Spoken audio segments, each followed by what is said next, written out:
Hanno tentato di forzare la serratura nella Fiat Panda 169 lato guidatore per poter entrare dentro e rubare l'autoradio o chissà rubare l'intera auto. Hanno tentato di entrare all'interno della Panda forzando il nottolino della serratura, molto probabilmente utilizzando un cacciavite a taglio. Così facendo hanno completamente rovinato il nottolino rendendolo inservibile. Quindi oggi andremo a vedere come sostituirlo. Salve a tutti ragazzi, benvenuti in questo nuovo video nel canale Segugio Garage. Io sono Federico ed oggi andremo a vedere come sostituire il nottolino della serratura lato guidatore nella Fiat Panda 169. Come avete visto prima, hanno provato ad entrare nell'auto senza riuscirci, probabilmente per rubare l'autoradio, per rubare quei pochi spiccioli o chissà anche per rubare proprio tutta l'auto. In questo video quindi andremo a vedere come sostituire esclusivamente il nottolino che hanno danneggiato. Con questa singola sostituzione del nottolino che mi hanno danneggiato andremo ad evitare di comprare il kit completo di tutte le serrature, quindi anche quella del bagagliaio, quello dell'accensione, del blocchetto di accensione, quello dello sblocco dell'airbag e ovviamente anche quella della portiera lato guidatore. Andremo ad utilizzare un nottolino di questi che è universale. Questo nottolino ovviamente dovrà essere personalizzato e lo andremo a fare all'interno del video per far sì che possa adattarsi perfettamente alle nostre chiavi, evitandoci quindi di dover andare a rifare le costosissime chiavi per la nostra auto. Per effettuare questa operazione non servono particolari strumenti, solo è necessaria tanta pazienza e anche un po' di accortezza e delicatezza perché andremo a togliere il pannello interno della portiera.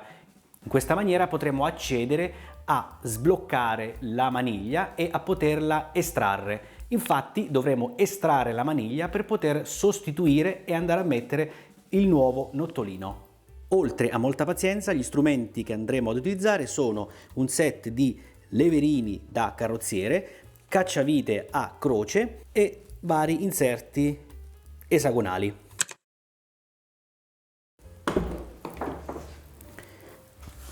Per smontare quindi la maniglia dobbiamo rimuovere tutto questo pannello in plastica.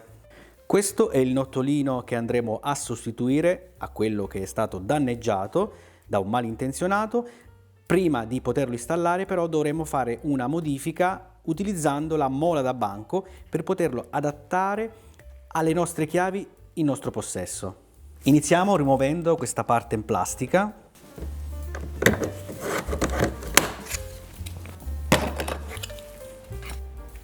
Esagonale H5.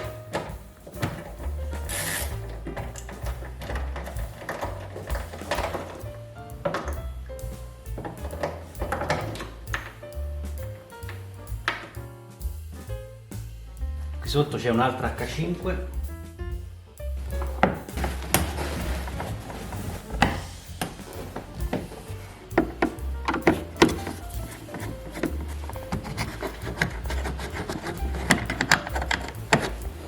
Non perdiamo nessuna delle viti e quindi utilizziamo un vassoio magnetico dove attaccare comodamente tutte le nostre viti.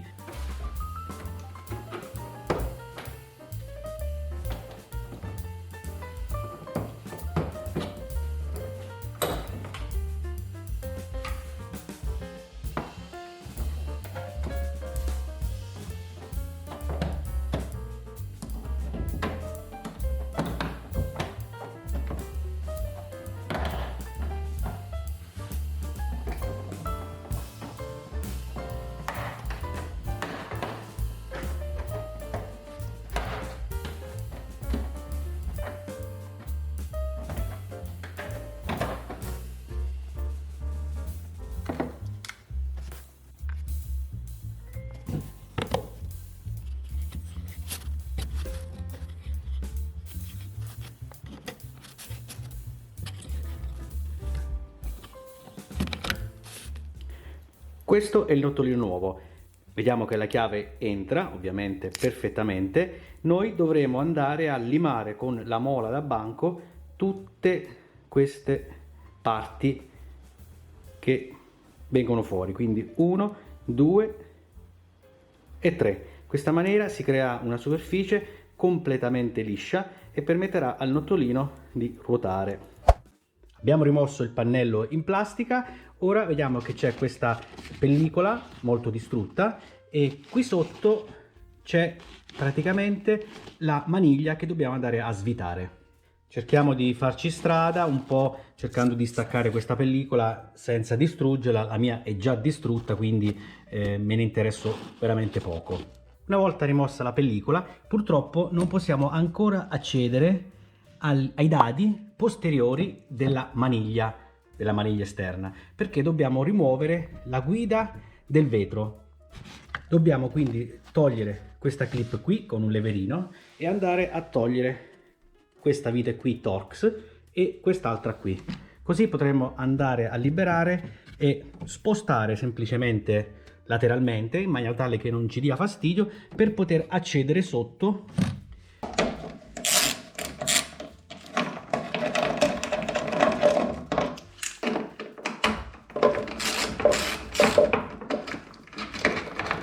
Queste sono due Torx T40.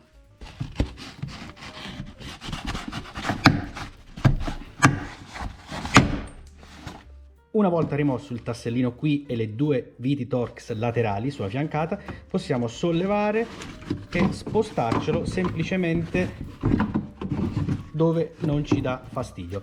Adesso io cercherò di farvi entrare il più possibile. Possiamo vedere le tre viti con la testa esagonale da 4, una,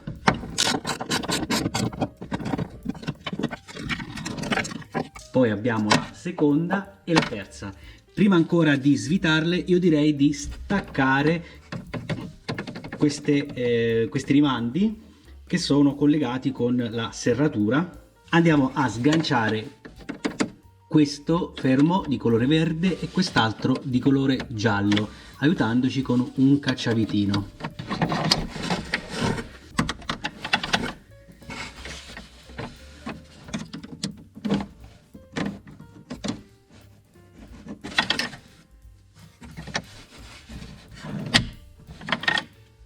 Adesso procediamo a togliere le ultime due viti con la testa esagonale.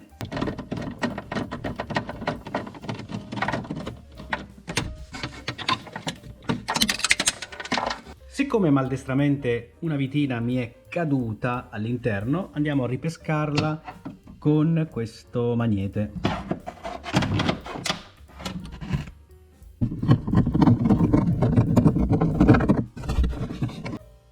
Una volta svitate tutte e tre le viti, possiamo andare a liberare finalmente tutta la maniglia.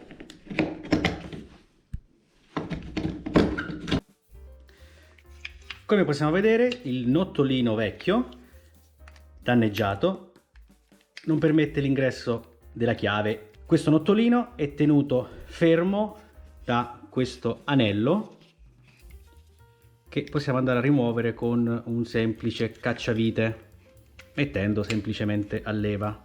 Non perdiamo questo fermaglio, altrimenti saranno guai trovarlo. Adesso il nottolino vediamo che esce fuori.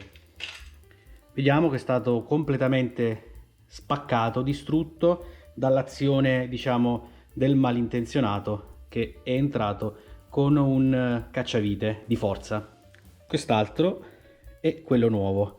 Vediamo che corrisponde perfettamente.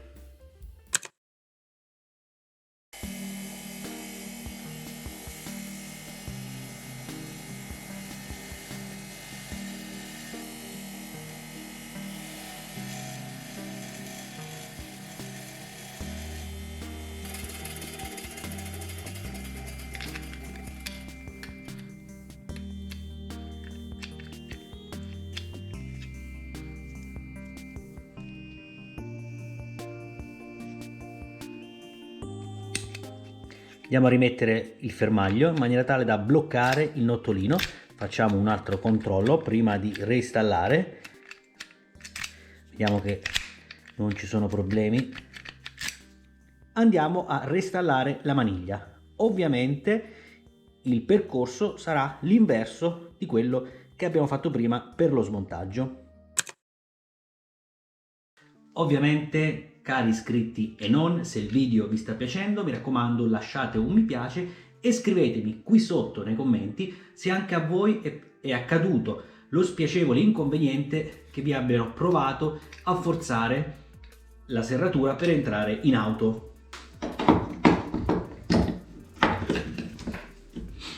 Procediamo a rimettere le 3 viti esagonali da 4 mm.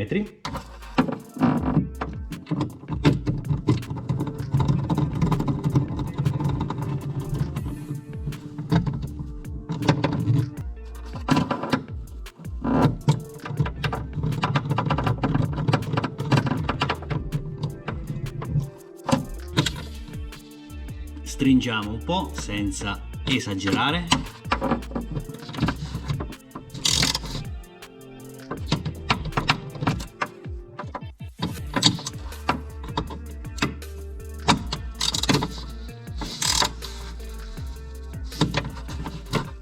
Adesso dobbiamo reinnestare i due tiranti.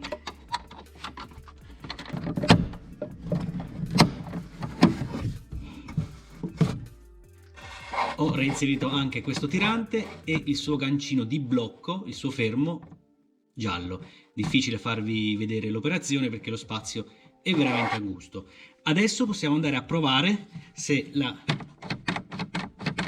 maniglia funziona e anche se funziona lo sblocco della portiera.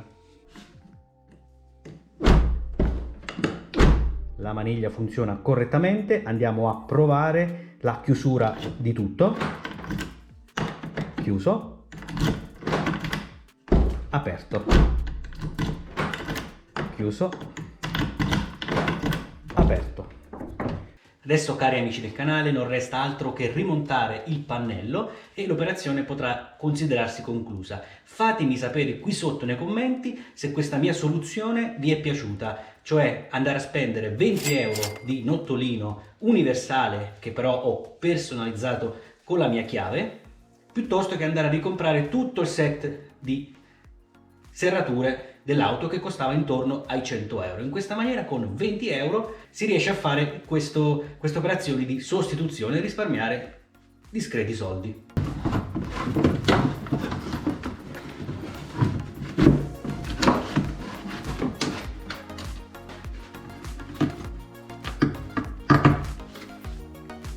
La prima Videtorx.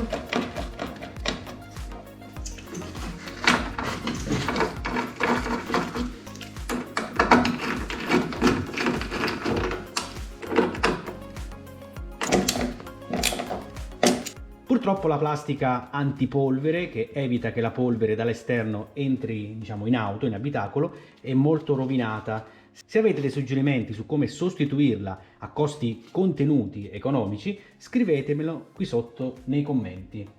Quando andiamo a rimontare stiamo attenti che i tassellini, queste clips, vadano esattamente nei buchi gialli, questi qui, e che non si siano rotti. Ovviamente dobbiamo anche attaccare la manopola, altrimenti non potremo uscire dall'auto.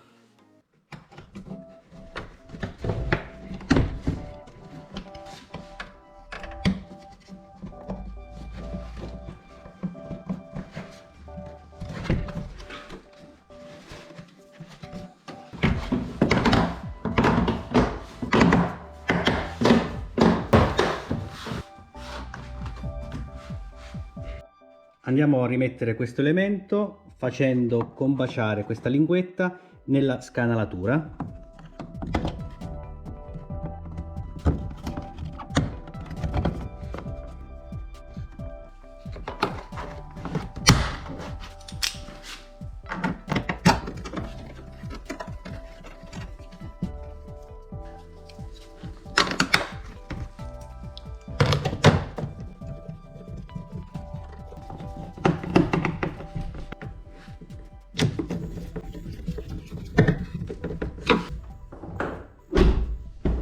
Maniglia perfettamente funzionante, serratura funzionante, quindi chiusa. aperta. Ed eccoci quindi, cari amici del canale, giunti al termine di questo video nel quale abbiamo sostituito insieme il nottolino che era stato rovinato da malintenzionati sulla nostra Panda 169. Nell'occasione abbiamo visto anche come smontare il pannello interno della portiera, operazione che può risultare utile anche in caso di sostituzione della serratura o ad esempio sostituzione di un altoparlante. Vi invito quindi a mettere un bel mi piace al video, a commentarlo e ad iscrivervi al canale se non l'avete già fatto. In questo modo supporterete il canale. Con questo per oggi è tutto, un saluto e alla prossima!